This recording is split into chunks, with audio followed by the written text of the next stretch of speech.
bienvenue à la grande édition de la télévision rwandaise. Comme chaque dernier samedi du mois, les Rwandais ont participé aux travaux communautaires au Muganda à travers dans tout le pays.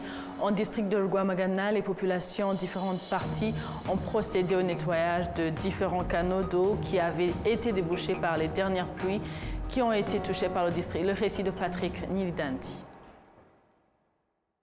Villages du district de Rwamagana ont participé aux travaux communautaires au Muganda qui interviennent le dernier samedi de chaque mois.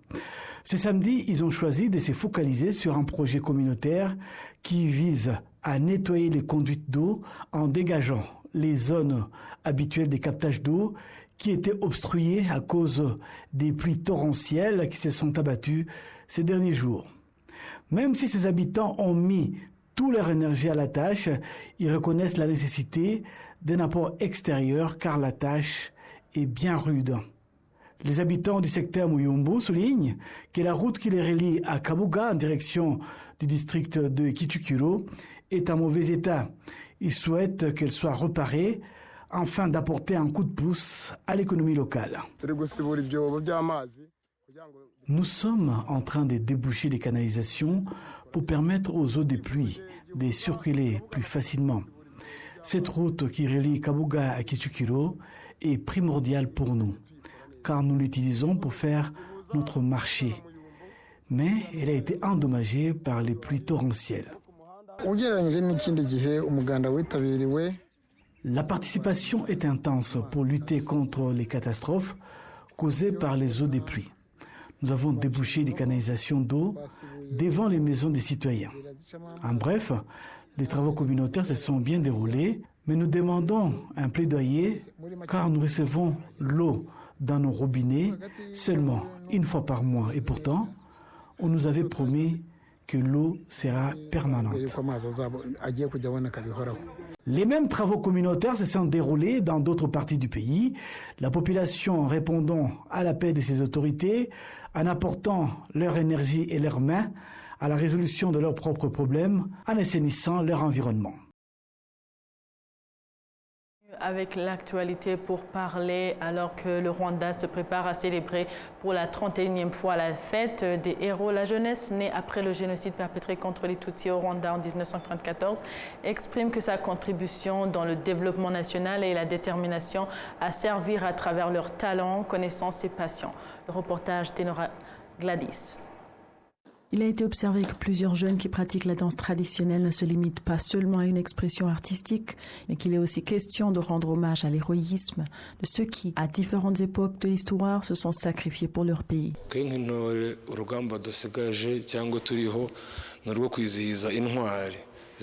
En tant que danseurs traditionnels, nous célébrons les héros qui nous ont précédés. Nous sommes aussi ici pour enseigner à nos sœurs et frères, surtout la jeune génération, les valeurs et l'amour pour le pays avec passion. Parce qu'avec tout ça, on est sur le chemin du courage.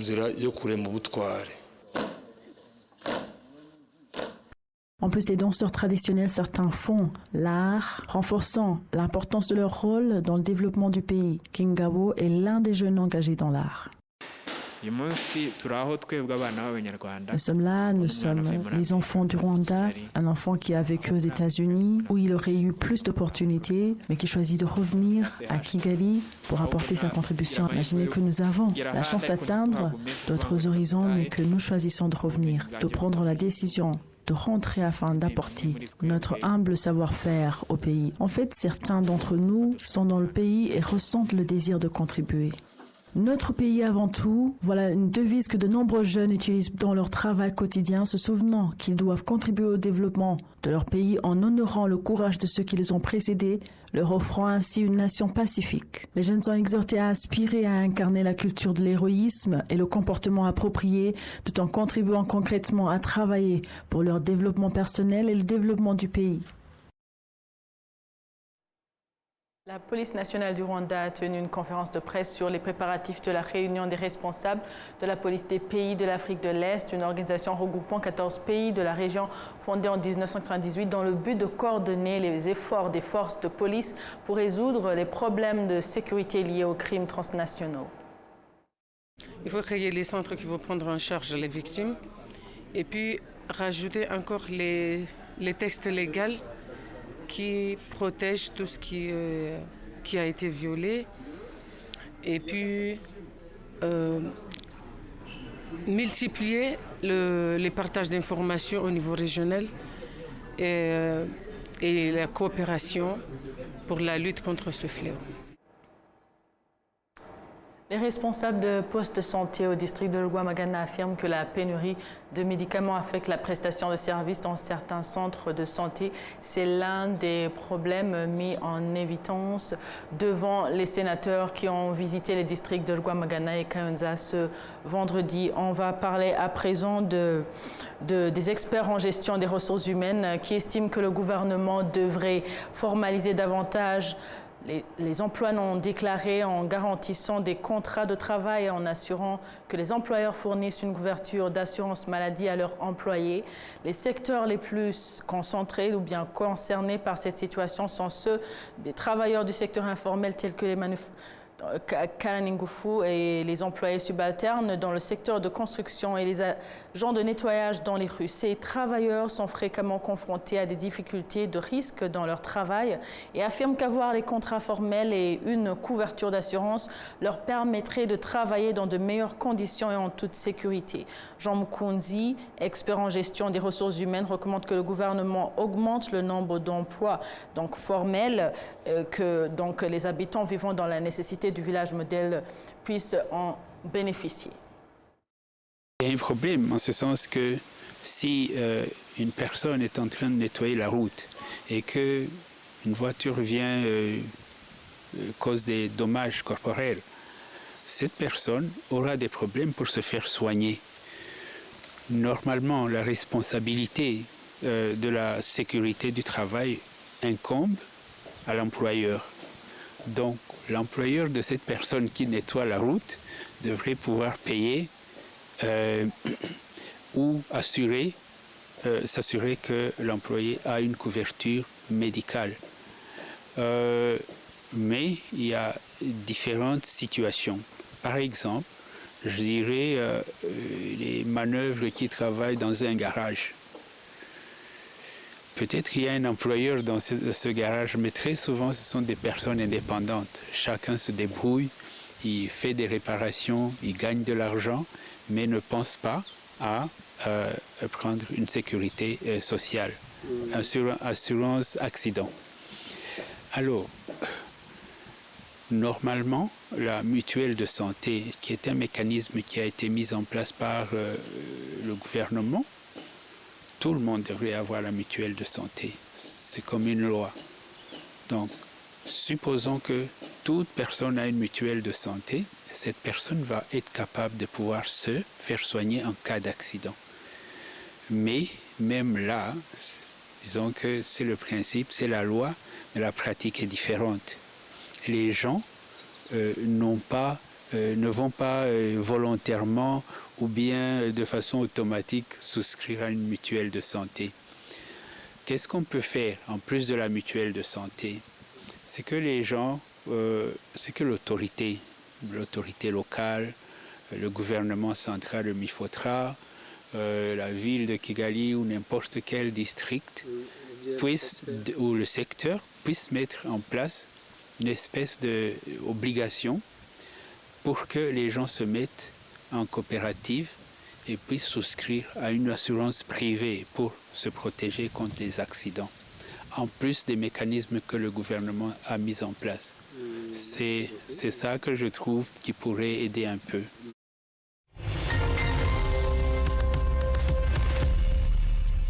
Parlons maintenant de la langue française. La langue, c'est pas dans la poche.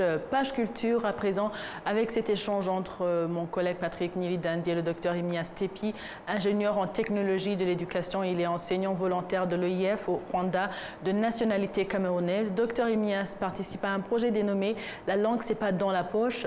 Un projet qui encourage la diversité linguistique dans le français, cette manière plurielle de parler français. Il commence par expliquer l'essence même de ce projet. Merci déjà pour l'opportunité que vous nous donnez de parler de ce projet qui nous tient à cœur, comme vous l'avez dit, et qui participe à promouvoir la francophonie. Donc, la langue, c'est pas dans la poche, c'est un projet international, collectif, mais qui a vu le jour au collège Vauquelin à Toulouse. Donc c'est un projet en France, hein? En France, bien évidemment. Oui. Donc c'est un projet qui vise à promouvoir la diversité des cultures francophones, mais particulièrement à promouvoir la multiplicité de la langue française. L'objectif primordial de ce projet, c'est de montrer qu'il n'y a pas qu'une seule langue française, mais il y a plusieurs variétés de langues françaises. Par exemple, le français parlé en France n'est pas le français parlé au Cameroun, c'est pas non plus le français parlé ici au Rwanda. Donc cette diversité de... En fait, c'est cette diversité linguistique dans le français qui vous intéresse, cette manière plurielle de parler français, aussi bien au Cameroun, au Rwanda, au Congo-Brazzaville, en République démocratique du Congo, à Madagascar, c'est vrai. C'est donc le moteur de votre projet. Expliquez-nous un peu tout cela. Donc, il s'agit de mettre en relation plusieurs populations de diverses origines, plusieurs peuples de diverses cultures et plusieurs nationalités. Donc le projet qui a vu le jour en France est aujourd'hui international. Il regroupe 20 établissements. À ce jour, nous sommes à 20 établissements dans le monde. Les 20 établissements sont répartis à travers le monde, en Afrique avec le Rwanda, en Europe également, parce que nous sommes en train de voir avec l'Italie, l'Allemagne, pour que le projet puisse s'étendre là-bas.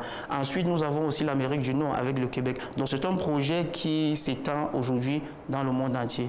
Oui, donc comme vous venez de le mentionner, c'est donc plusieurs pays, dans plusieurs zones du monde qui participent à ce projet.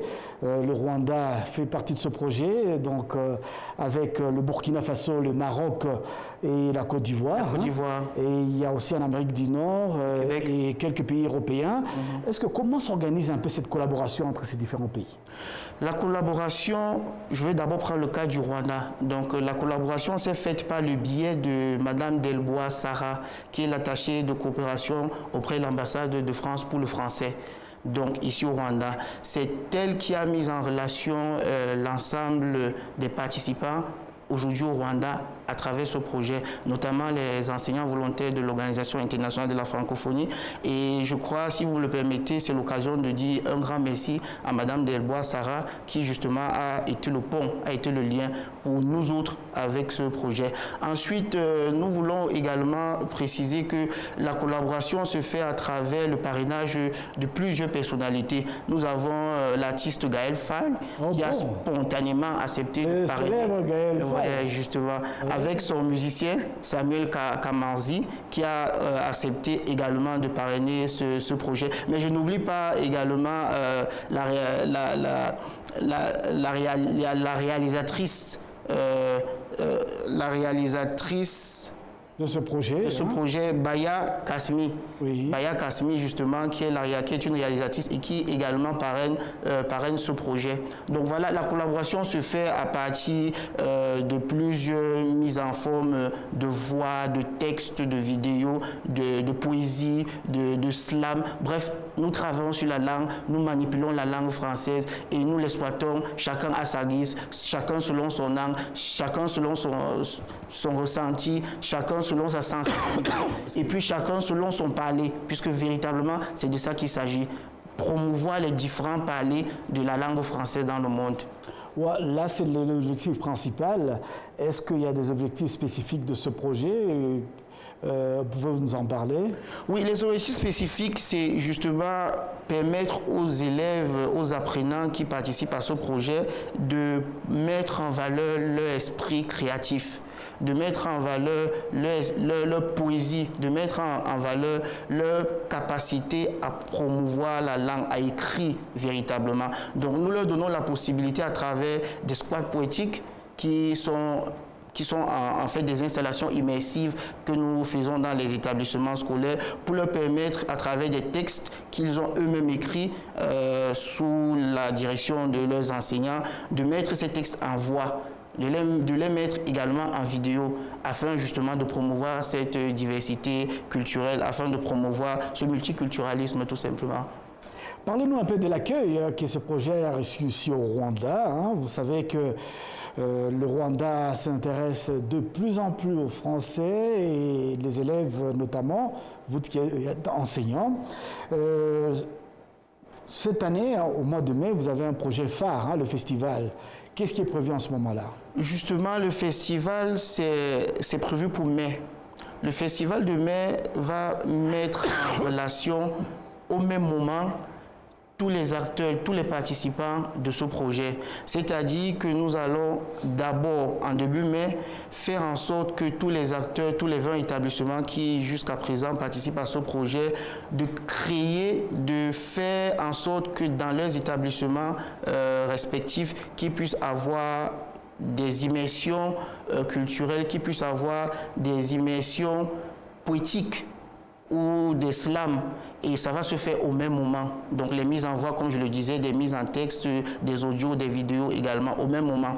Ensuite, il y a également la participation, comme je le disais tout à l'heure, de nos parents. Donc la réalisatrice, l'artiste et son musicien. L'artiste Gaël Faye, comme je le disais, avec son musicien Samuel Kasmandi, et puis la réalisatrice Baya Kasmi. Donc voilà, eux, ils seront présents, nous le souhaitons, et on espère que ça va pouvoir se faire. Ils seront présents à Toulouse pour parrainer effectivement ce projet. Parce que Gaël Faye avait spontanément accepté de parrainer ce projet. Donc voilà, nous allons également permettre à certains qui voudront de faire des musiques, de faire des vidéos, de faire des théâtres, de mettre en musique, de mettre en valeur le français tel qu'ils le souhaitent, tout simplement. Donc c'est ce festival que nous allons véritablement implémenter en début de mai.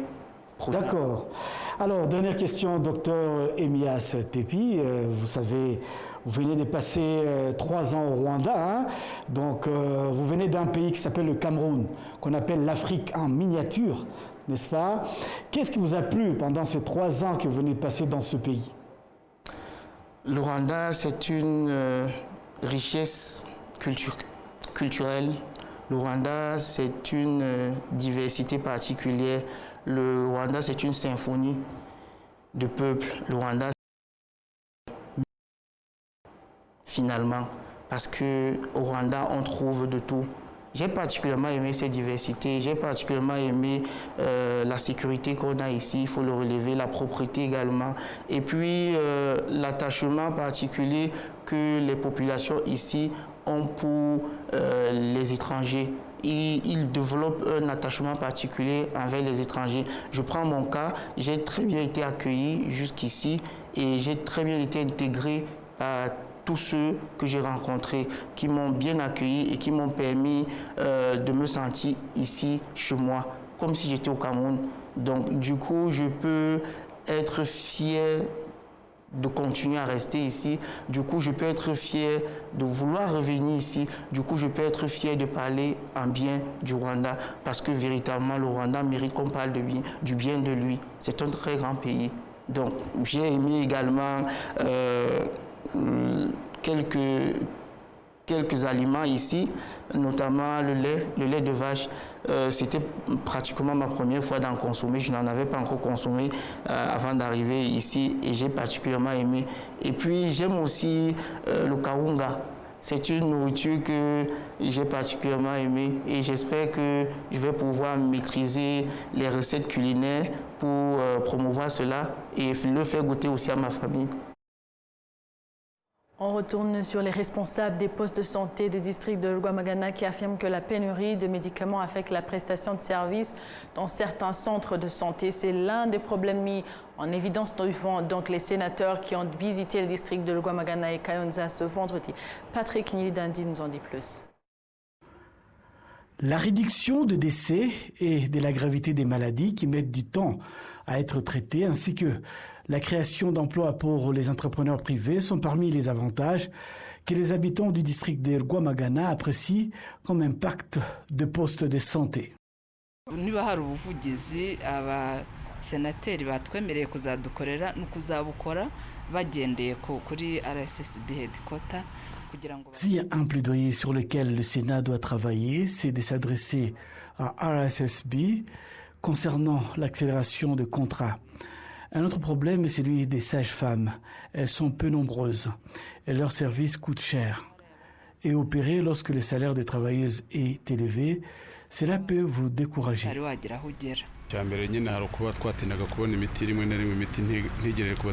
Le premier problème est le retard dans la réception des médicaments. Vous prenez de l'argent, mais les médicaments arrivent en retard. Les infirmières sont peu nombreuses et ont besoin de beaucoup d'argent. Et si votre poste de santé est dans le village, elles ne peuvent y aller. Les responsables du district d'Erguamagana soulignent que ces postes de santé sont toujours confrontés à des défis, notamment des bâtiments vétustes, le manque d'eau et d'électricité et une faible fréquentation à raison de leur emplacement dans des zones peu peuplées. La vice-présidente du Sénat, Alvera Mukawaramba, a déclaré que les problèmes dans le poste de santé sont progressivement résolus, bien que certains nécessitent un plaidoyer à des niveaux plus élevés.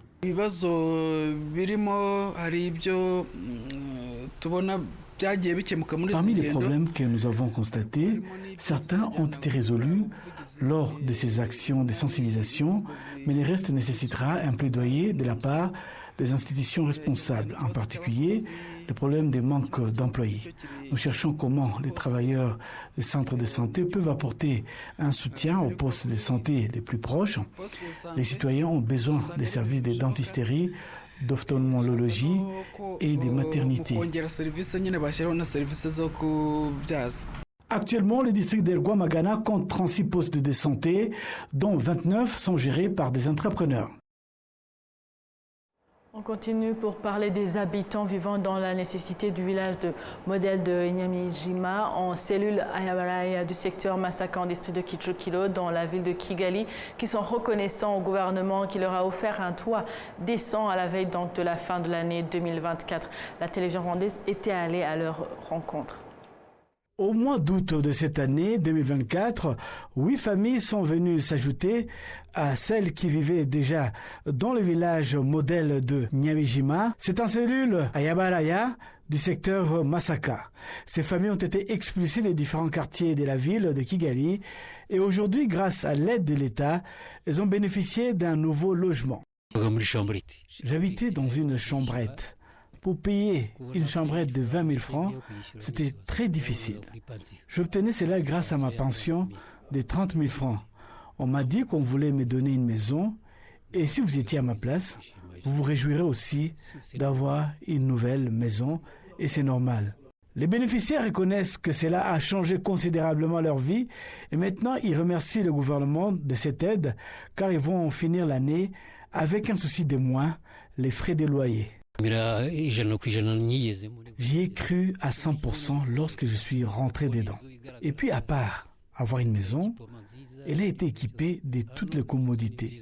C'est une belle maison. Je remercie l'État. Et je continue à les remercier pour cette belle maison qu'ils m'ont offerte. La porte-parole de la ville de Kigali, Nirenganya Emma Claudine, affirme que ce processus de réinstallation des familles nécessiteuses dans de nouveaux logements va se poursuivre en 2025. Elle a demandé aux bénéficiaires de bien prendre soin de ces infrastructures. Nous allons continuer à construire des maisons pour les personnes ayant des moyens limités. Ces pays travaillent beaucoup pour passer d'un pays pauvre à un pays intermédiaire. D'un autre côté, les personnes qui reçoivent ces maisons doivent faire en sorte de changer leur niveau de vie en quittant les seuils de la pauvreté et en travaillant davantage pour un changement de leur statut, pour ne pas continuer à être un fardeau pour la ville de Kigali. Ces habitations ont été construites avec le système d'une infrastructure divisée par deux, two in one en anglais, comprenant 140 familles dont les personnes nécessiteuses, de veuves des soldats morts à la guerre et des survivants des génocides perpétrés contre les Tutsis vivant dans la nécessité. Dans ces maisons, ces personnes ont bénéficié des mobiliers, des chaises, des lits, des matériels de nettoyage, d'une cuisine pour faire leur repas. Voilà, c'est par ici que prend fin l'édition d'aujourd'hui. Merci à vous tous qui étaient au rendez-vous d'actualité de la télévision rwandaise. Au nom de toute l'équipe qui a réalisé cette grande édition, je vous souhaite de passer une excellente suite du programme de la télévision rwandaise. J'étais avec Amandine Dikoumassabo. À la prochaine et d'ici là, portez-vous bien.